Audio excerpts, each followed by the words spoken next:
दोस्तों, वेनेजुएला में अमेरिका ने जिस तरह से एक खुद मुख्तार मुल्क के सदर दफ्तर के अंदर घुसा है और घुसकर 2 घंटे के अंदर अंदर ऑपरेशन को खत्म किया और सदर को पकड़ाया और अमेरिका ले गया और वहां पे जाकर उसको जेल में डाल दिया और उसके ऊपर मुकदमा चलाने का ऐलान हुआ है। तो ये दरअसल अमेरिकी ताकत को चैलेंज करने की सजा है। अमेरिका की ताकत को जिसने भी चैलेंज किया है इस दुनिया में, अमेरिका ने उसकी खलड़ी उतार कर रख दी है। ये जो मडोरो था, ये अमेरिका से सिर्फ 2000 किलोमीटर की दूरी पर वाकया एक मुल्क था इसका, वेनेजुएला, जो कि दुनिया में सबसे ज्यादा तेल रखने वाला मुल्क है और 303 बिलियन बैरल तेल का मालिक है। 95% इसकी जो अर्निंग है, जो इकॉनमी है, जो पैसा रिजर्व मुबादला का जरिया है, वो इसके तेल के ऊपर चलती है। और इस मडोरो ने अमेरिकी कंपनी को अपने मुल्क से निकाल बाहर किया और कहा कि तुम्हें यहाँ पे काम करने की इजाजत नहीं दी जाएगी। इसके बरअक्स इस बंदे ने चीन के साथ जो है मादे किए, रशिया के साथ मादे किए, अमेरिका के जो मुखालफ धड़ा है उसके साथ इसके मादे हुए। जिस रात को इसके ऊपर हमला किया अमेरिका ने, उससे सिर्फ 3 घंटे पहले ही चीन के वफद के साथ इसकी मुलाकात हो रही थी।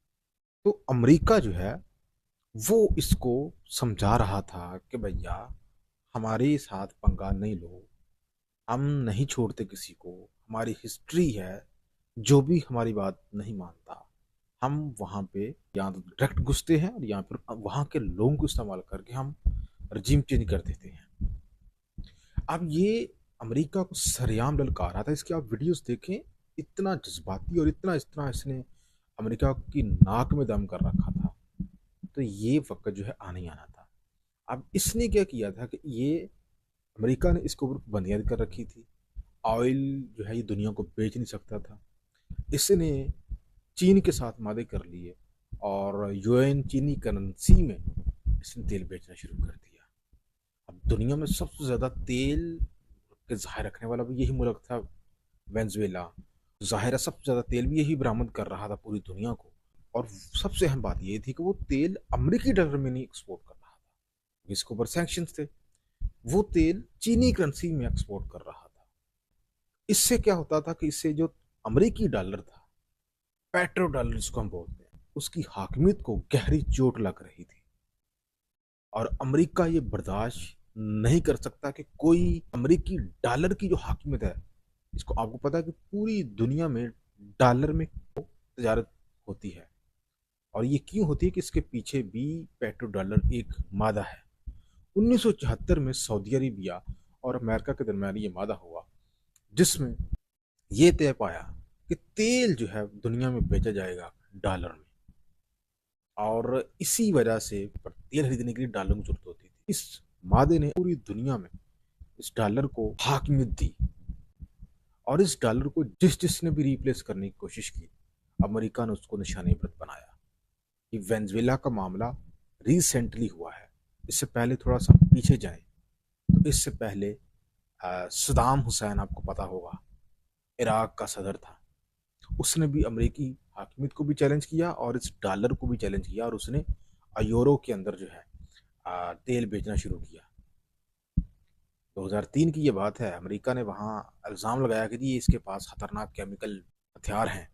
उसी बुनियाद पे अमेरिका ने इराक के ऊपर चढ़ाई की और सदाम हुसैन का हशर पूरी दुनिया ने देखा कि उसके साथ क्या हुआ। उसके बाद लीबिया में अमेरिका ने यही किया, क्योंकि लीबिया का जो कजाफी था, उसने भी ऐलान किया था कि वो अफ्रीकन करेंसी में जहाँ वो ट्रेड करेगा। बाद में नेटो के साथ मिलकर लीबिया का भी काम तमाम कर दिया 2011 में।